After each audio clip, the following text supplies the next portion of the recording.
Assalamualaikum warahmatullahi wabarakatuh. Apa kabar para peserta training Japri jadi pengusaha mandiri Trenggalek tahun 2020? Semoga semua berada dalam kondisi yang sehat, selamat, dan tidak kurang satu apapun. Materi ini merupakan salah satu materi dari modul training yang sudah disiapkan oleh program Japri atau Jadi Pengusaha Mandiri. Materi ini sengaja dibuat dalam format online karena hari ini kita sadari bersama bahwa kita memang sedang berada dalam kondisi work from home atau learning from home, sehingga training-training yang rencananya akan dilaksanakan secara offline atau secara tatap muka ini harus banyak dikurangi, sehingga kemarin teman-teman berinovasi format training secara online. Sebelumnya, perkenalkan, nama saya Gianda Yuliantoro. Saya salah satu trainer program Japri Trenggalek tahun 2020. Hari ini kita akan membahas satu materi yang bisa dibilang cukup penting bagi para UMKM pemula atau para pengusaha pemula, yaitu materi yang terkait dengan pemasaran. Mengapa pemasaran ini begitu penting bagi teman-teman atau bagi pebisnis baik pemula maupun yang sudah lama? Nah, tujuan kita mempelajari strategi pemasaran ini yang pertama adalah agar kita bisa menyampaikan produk kita secara tepat ke pasar sasaran kita atau ke konsumen kita. Yang kedua, bagaimana kita bisa menentukan strategi penentuan harga yang tepat. Kemudian, bagaimana kita bisa menentukan strategi promosi yang tepat. Dan tujuan yang terakhir adalah bagaimana kita bisa menghitung anggaran pemasaran produk kita. Nah, untuk itu dalam penjelasan kali ini atau dalam training kali ini kita akan membahas mengenai bagaimana kita merancang suatu strategi pemasaran yang tepat bagi produk kita. Dalam manajemen pemasaran itu ada yang namanya marketing mix atau bauran pemasaran, yang mana bauran pemasaran ini merupakan suatu sinergi dari 4 elemen atau 4 komponen yang terkait dengan pemasaran. Apa aja elemen itu? Yang pertama adalah produk, yang kedua adalah price atau harga, yang ketiga adalah place atau tempat, yang keempat adalah promotion. Produk, price, place, promotion. Dalam istilah ilmu manajemen pemasaran, 4 hal ini sering disingkat dengan istilah 4P. 4P bauran pemasaran atau 4P marketing mix. Oke, kita akan bahas 4P ini satu persatu. Nah, produk itu harus terkait dengan kondisi produk kita hari ini. Bisa jadi dia terkait dengan kemasannya, kualitasnya, kemudian bisa juga produk itu terkait dengan ukuran. Apakah kita menjual dalam ukuran yang kecil-kecil atau kita menjual produk dalam ukuran kemasan yang besar? Kualitasnya seberapa? Ya, nanti terkait dengan keseluruhan produk kita ini nanti akan berpengaruh ke faktor yang lain. Nah, produk. Faktor yang kedua adalah price atau harga.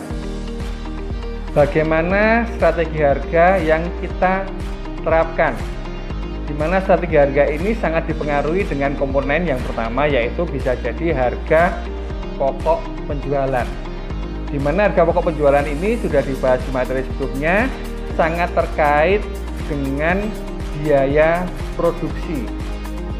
Ya, nah dengan ada biaya produksi maka akan didapatkan HPP. Nah dari HPP ini baru diambil margin atau keuntungan yang disesuaikan dengan kondisi pasar yang kita tuju. Itu price yang pertama, bisa jadi dia terkait dengan HPP.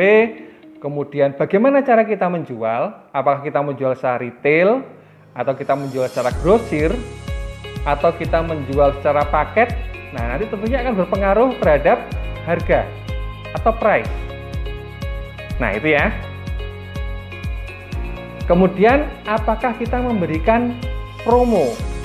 Strategi promosi bagaimana yang kita tentukan kepada konsumen kita, itu nanti akan berpengaruh juga terhadap harga.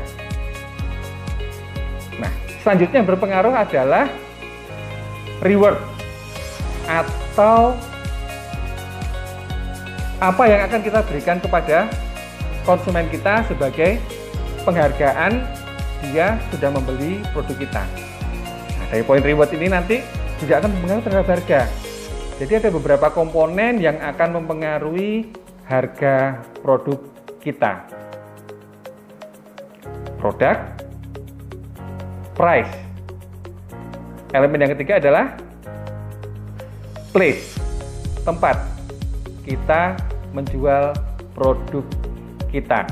Nah, place ini bisa jadi kita menjual secara offline, ya. Offline bisa jadi kita punya toko sendiri, punya kios sendiri, atau bisa jadi juga kita melakukan penjualan secara konsinyasi, di mana kita titip di toko orang lain sehingga kita tidak memerlukan biaya untuk sewa tempat dan sebagainya. Nah, ini nanti akan berpengaruh terhadap komponen-komponen sebelumnya. Bagaimana harganya, bagaimana kemasan produknya, itu nanti akan terkait dengan place. Nah, atau kita menentukan place ini secara online, sehingga kita tidak perlu toko fisik. Kita mungkin bisa menggunakan media website untuk tempat jualan kita. Kita bisa menggunakan marketplace seperti Shopee, Lazada, Bukalapak, Tokopedia untuk sarana penjualan produk kita, sehingga kita tidak memerlukan tempat secara offline. Nah, ini juga akan menjadi mempengaruhi di elemen-elemen yang sebelumnya. Nah, produk, price, place, dan yang berikutnya adalah promotion. Bagaimana strategi kita memperkenalkan produk kita kepada konsumen yang kita tuju? Bagaimana strateginya? Nah, strategi promosi ini bisa kita bagi menjadi 3 strategi promosi. Yang pertama bisa strategi secara offline, yaitu kita bisa cetak brosur, kita bisa bikin spanduk, kita bisa tempelkan banner, dan segala macam. Itu namanya promosi secara offline. Berikutnya kita bisa menggunakan strategi promosi secara media massa.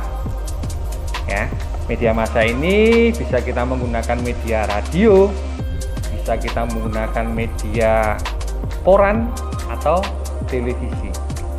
Berikutnya strategi pemasaran atau promosi secara online, yaitu kita menggunakan media-media online seperti kita menggunakan media sosial, Facebook dan Instagram misalnya. Kita bisa menggunakan website juga, kita bisa menggunakan marketplace untuk berpromosi, kita bisa menggunakan media YouTube melalui video-video iklan. Nah, ini media-media promosi yang bisa kita gunakan, offline, online, dan media massa. Nah, dari strategi promosi yang nanti kita pilih, itu nanti akan mempengaruhi elemen-elemen sebelumnya, bagaimana produk kita, kemudian bagaimana price-nya, dan bagaimana place-nya. Nah, itulah yang disebut dengan marketing mix. Jadi marketing mix itu merupakan sinergi dari 4 komponen yang terkait dengan pemasaran suatu produk. Nah, sampai di sini teman-teman peserta training sudah mulai kebayang ya, kira-kira produknya mau dibuat seperti apa sih? Kemudian bagaimana cara pemasarannya, kemudian harganya berapa, dan bagaimana cara promosinya. Akan ada lembar kerja yang harus dikerjakan oleh teman-teman peserta training. Nah, ada setidaknya pertama nanti akan mengerjakan lembar kerja yang berupa rancangan ini. Jadi rancangan ini jangan hanya ada di kepala saja, tetapi rancangan ini nanti mohon kami harapkan untuk dituangkan di dalam kertas, sehingga tidak hanya berupa pemikiran tetapi benar-benar dituliskan di kertas, dan ini nanti akan menjadi landasan untuk bertindak. Nah, di dalam buku modul yang nanti akan diterima atau mungkin sudah diterima, ada dicontohkan di situ bahwa ada seseorang yang akan memulai usaha, namanya Andrew. Dia adalah anak muda Surabaya yang memulai bisnis barbershop. Jadi nama brandnya atau brand usahanya adalah Twin Cut. Nah, siapa konsumen Andrew ini? Di dalam targeting atau segmentasi usahanya, Andrew menentukan bahwa target pasar Twin Cut itu adalah 1. Para pekerja pria. 2. Bekerja di Surabaya Tengah. 3. Tingkat pendapatannya menengah ke atas. Dan yang berikutnya, keempat adalah memperhatikan penampilan rambut. Nah, jelas ya. Jadi sebelum kita memulai suatu usaha, maka kita harus menentukan dulu target pasar yang akan kita tuju. Dalam hal ini, target pasar yang ditentukan oleh Andrew pada saat membuka bisnis barbershop adalah pekerja pria, bekerja di Surabaya, tingkat pendapatan menengah ke atas, dan memperhatikan penampilan rambut. Dari target pasar yang ditentukan tadi, maka Andrew dapat menyusun strategi pemasaran yang terkait dengan produk, price, place, dan promotion. Di sini Andrew mulai menyusun paket-paket produk, yaitu paket cukur keren, yaitu yang disilakan dengan cukur saja, ya. Nah, kemudian menawarkan juga layanan yang berupa paket ganteng, yaitu cukur, styling pomade, dan tambah pijat kepala. 3. Menawarkan juga paket elegan, yaitu cukur, styling pomade, pijat kepala, handuk hangat, dan cuci rambut. Kemudian ada paket cukur ayah dan anak, dan paket cukur anak saja. Jadi dalam hal ini Andrew melalui barbershop Twin Cut itu menawarkan 5 layanan produk yang akan diberikan kepada konsumennya. Ada tambahan-tambahan paket, nanti silakan dipelajari sendiri. Nah, dari produk ini nanti Andrew akan mengembangkan ke arah P yang kedua. Apa itu? Yaitu price atau harga. Nah, dalam hal ini Andro menentukan paket cukur atau paket cukur yang pertama yaitu keren, yaitu cukur saja, itu seharga Rp100.000 sekali layanan.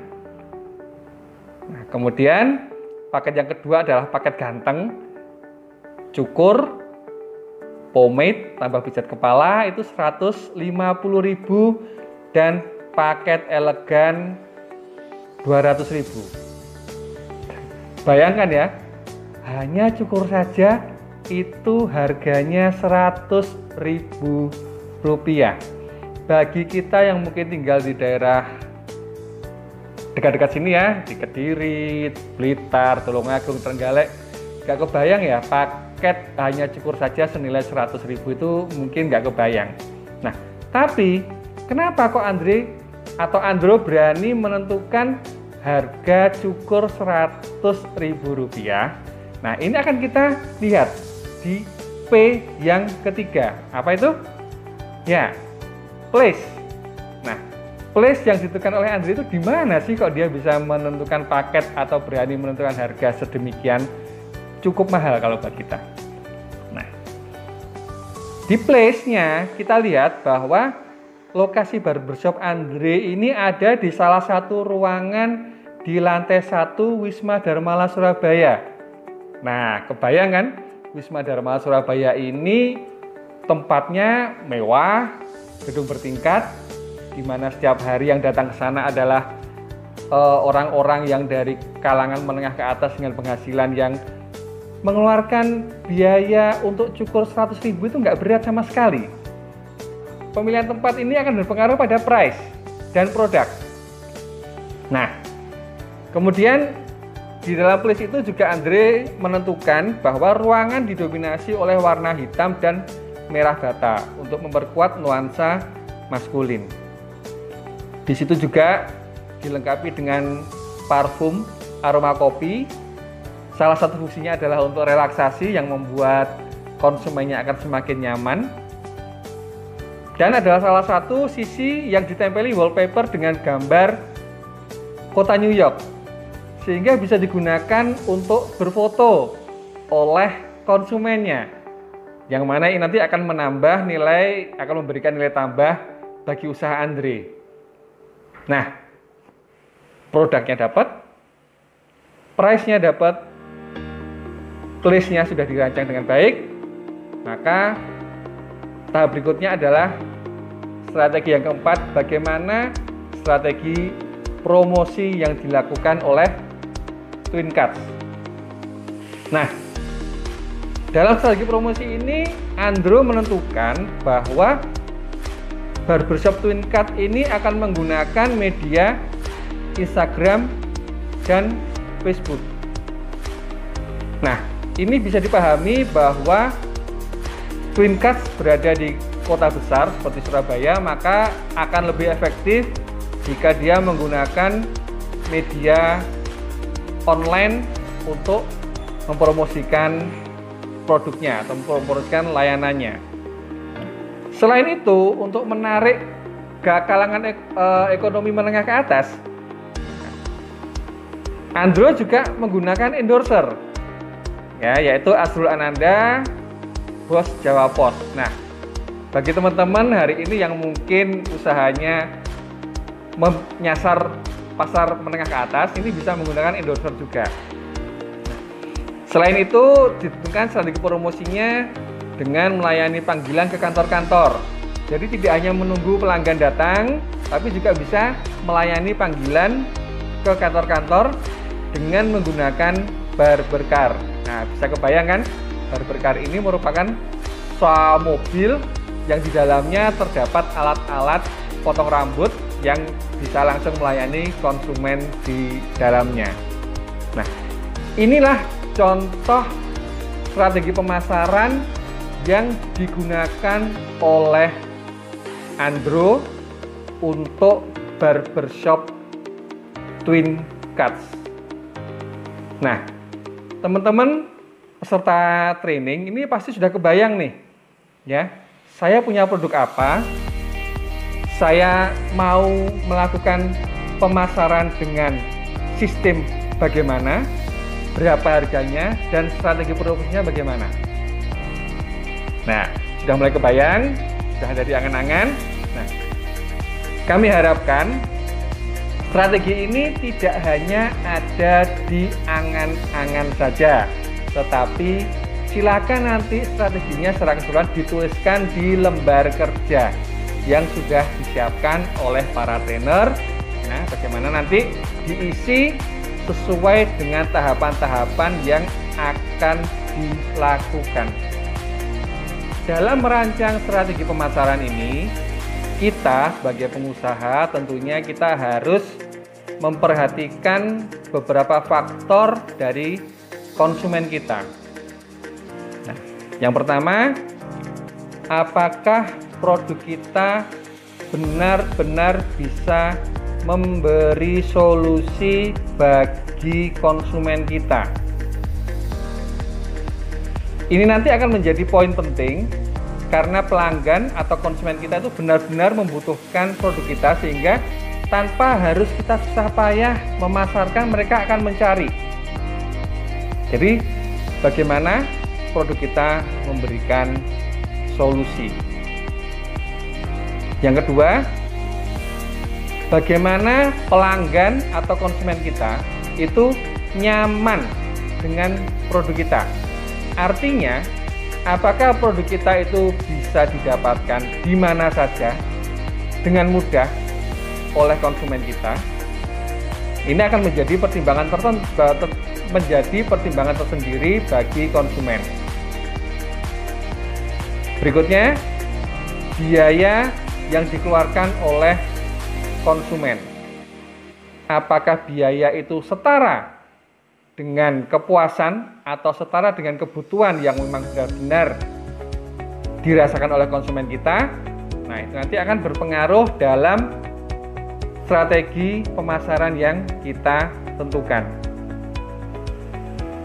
Nah, berikutnya adalah bagaimana kita mengkomunikasikan kebutuhan ini kepada pelanggan kita. Bagaimana kita mengkomunikasikan solusi yang kita tawarkan kepada pelanggan atau kepada konsumen. Ini juga menjadi hal yang sangat penting, ya. Jadi yang pertama, kita harus mempertimbangkan produk kita apakah memberikan solusi. Yang kedua, berapa biaya yang dikeluarkan oleh pelanggan atau konsumen untuk membeli produk kita. Apakah produk kita bisa dengan mudah didapatkan, dan kemudian bagaimana cara kita mengkomunikasikan solusi yang kita tawarkan kepada konsumen kita.